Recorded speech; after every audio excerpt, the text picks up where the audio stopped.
If you're trying to build your own Renko trading bot, or any trading bot for that matter, this is exactly how you should build it. From my experience, I've been doing this for quite a few years now. Biggest failure mistake of traders trying to build out automated trading bots is they just don't plan the architecture, the structure out from the start.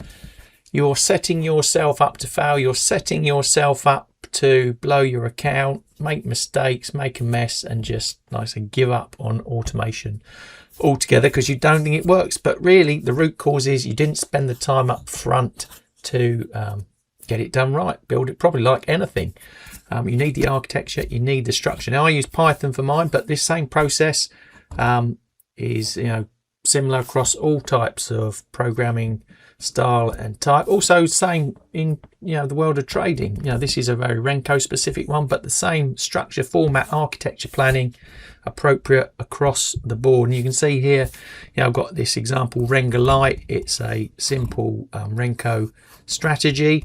It sits, if you want the code inside the Renko Bot Build course, links are in the description below this. But it gives you an idea of, the detail that actually goes into work, making a working trading bot, and one that's going to, last you for a long time.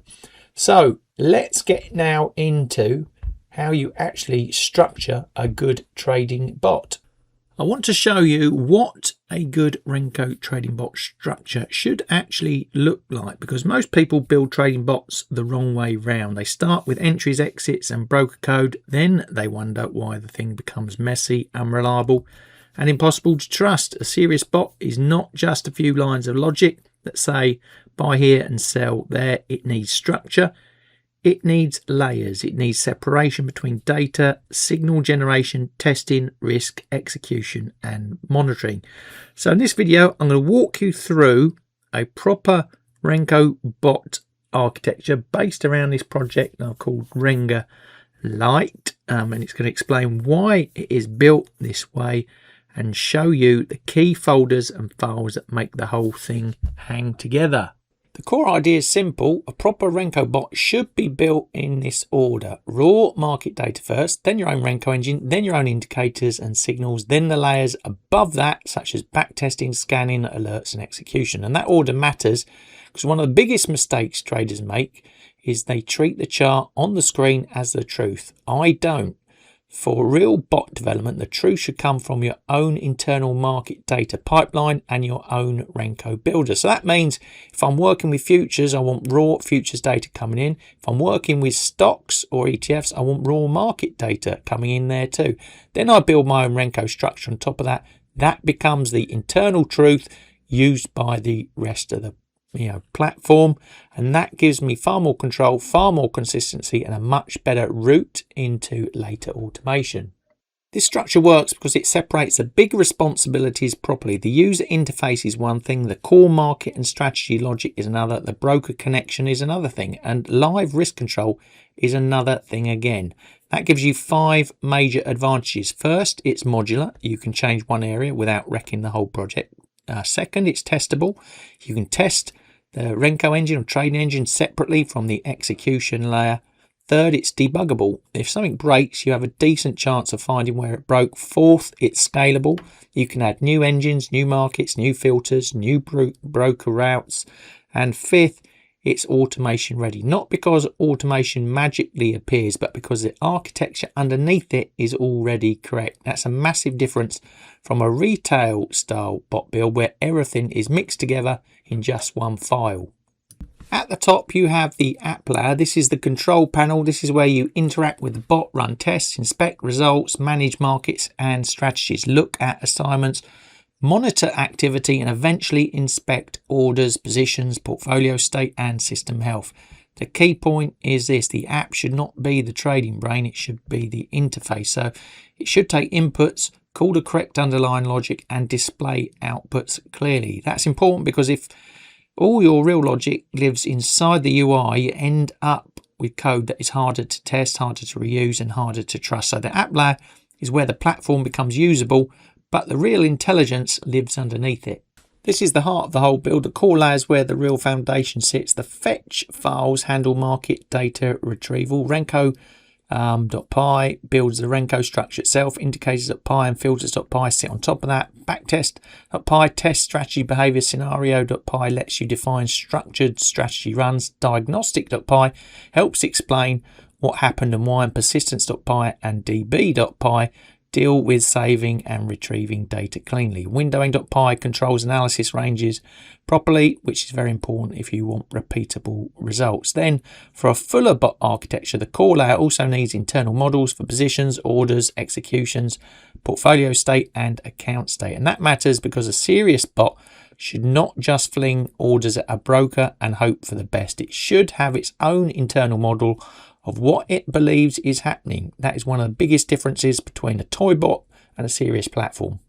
Next, you have the engines. This is where the actual strategy logic lives. And the reason I like this structure is that each strategy module can stand on its own. You don't have to worry, that every idea is crammed into one giant file. Here, for example, you can separate a stochastic-driven Renko engine from a moving average engine, from an orb engine, from a time window engine. That's a much cleaner way to work. It makes development easier, it makes testing easier, and it makes it much easier to compare approaches without turning the project into a mess. It also forces you to think clearly about what is an actual engine, what is just a filter. That distinction matters because a standalone time window engine is not the same thing as a simple entry timing restriction. And once you understand that properly, your whole strategy design gets cleaner. This is where the architecture starts to look like a real bot platform rather than just a backtester. First, you have the data feeds layer that handles live or streaming market data separately from historical fetches. Very important that, because historical data retrieval and live stream handling are not the same problem. Then you got the broker layer. This is where you define a clean broker interface and then plug in specific implementations underneath it. Means your trading logic does not have to be rewritten every time you change broker, which is also very handy, and also means you can have a mock broker for testing, which is very useful. Then we've got our risk layer, and I've got to tell you this bit, absolutely essential. So a real bot should not move from signal straight to order. It should move from signal to validation, to position sizing, to exposure checks, to kill switch logic, and only then to live order routing.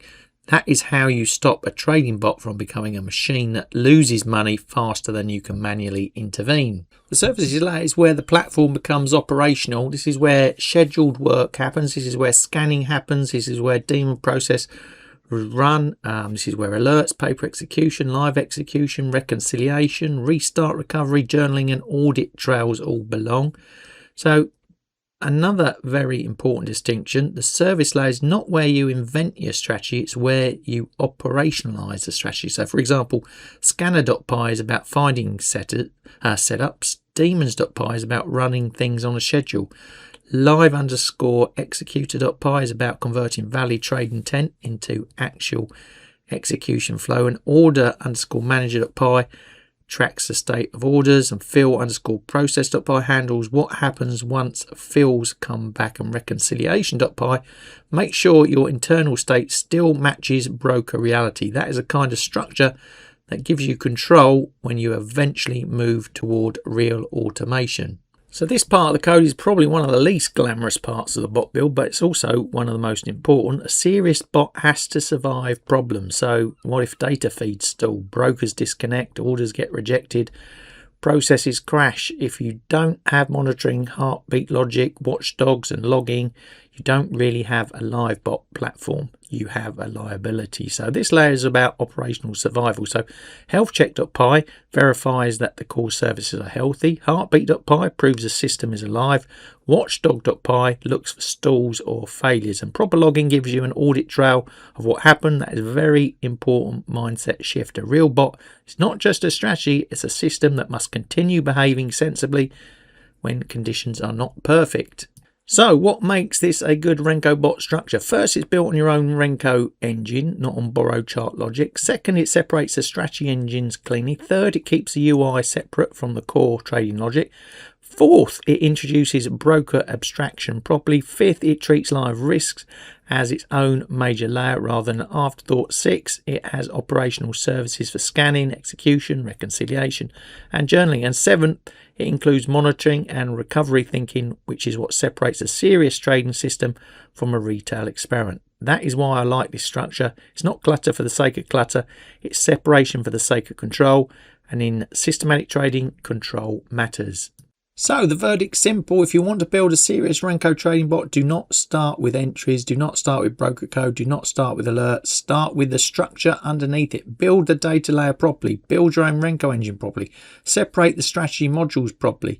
Separate research from execution. Separate execution from risk, and build in the operational controls that a real system needs. That's how you create something that is scalable, testable, and eventually automatable. And a good trading bot is not just about having a strategy, it's about having a structure you can trust, and that is what a good Renko trading bot structure should look like.